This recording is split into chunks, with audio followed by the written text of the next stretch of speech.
Dr. Joseph Medicine Crow's name now on this building. What does that mean to you? What does that mean to this school? I think it means that people see a name that represents the things they dream about. You know, these symbols of names and things that we see every day, when they really inspire, it really matters. And it's quite a contrast from the previous name. Rufus von KleinSmid was a president of USC. He also was a Nazi sympathizer, a eugenicist. He kicked out a bunch of Japanese American students during World War II. And his name has been a centerpiece of the university for decades. I think I told a story at the dedication that I learned about it because students were protesting at the building during my inauguration. So, like any new president, I want to go, well, what are they protesting? And it was when I learned about it. And I learned about that whole history that you just described. I mean, I think he had his name there because he was a president. He also helped internationalize USC and, you know, brought it up in some really positive ways. But names mean more than just the good things you did. They represent all the things that you did. And people, I found out, had been saying for years that it really hurt to see his name there. And so why honor that on a building that sits as the cell, really right as the soul and the heart of the university? That's sort of part of this apologizing for USC's history decades ago, but then part of the challenge for you as well, you've got more modern incidents that you've had to sort of step in and in some ways apologize for USC's recent sins. You come into office, you're dealing with the Tyndall scandal, you're dealing with the college admissions scandal. When you came in here, did you believe that USC had a culture problem? You know, I came in like I do with everything, seeing I'm a glass half full. I saw the incredible positives. I saw those issues. I didn't know all of them. I mean, Varsity Blues, I think, was announced the day they announced me, is when we first learned about it. But the way I see it is that if you have these sorts of problems, you do have to expose them.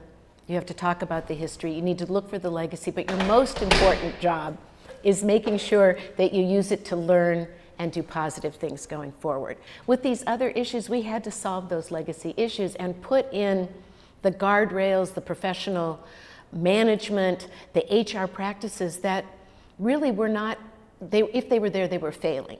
So as a problem solver, that's the kind of stuff you think, okay, we can fix that. Do you think that this school was maybe too driven by money and that was part of the cultural problem? You know, I've thought a lot about that. I actually don't know that I think it was driven by money. I think it was driven by innovation and excellence, and you need to get the money to support it. And I think if anything, people were working in a more siloed way. And innovators like, you know, people like to work on their own and siloed. And I think professional administration shouldn't get in there to slow down the process, but you need to have the right guardrails. You know, there are still, we had an incident where some students complained about sexual assault on the Greek row and felt like they weren't being heard on that. What do you say to those students who are uncomfortable with what's happened there? You know, I think that's actually a perfect example. Now, we haven't solved that problem, but what did we immediately do? We brought together people from all the houses. We brought in the sorority. We brought in faculty, students, and staff.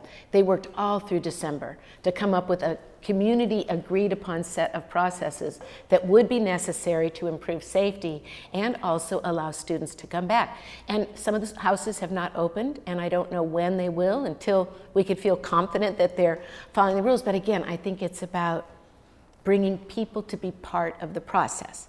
Now, students are impatient, and when it comes to safety, who wants to wait at all? But we're also trying to deal with things that have been here for years. So if it might take 3 weeks before you get moving on something, sometimes that's what happens, not that you want to wait a moment for safety. And lastly, you know, you're USC's first female president.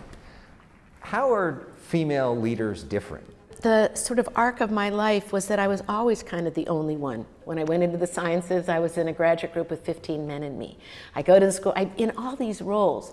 But my life doesn't feel like it's all about that, but my positions are there. So what I had to learn very early on, and I think it's the single most important thing, is that I couldn't try to imitate anyone else. I had to be me. And in a way, that's one of the most freeing things. Because you stop trying to imitate, you try to actually live your life in the way that you can do it. And I do think a lot of other women, a lot of other leaders of color have that same experience, and our difference becomes our greatest asset because we're not afraid of it. You know, we feel privileged to have that moment. And what we want to do is just make sure it's easier for everybody else that comes behind us.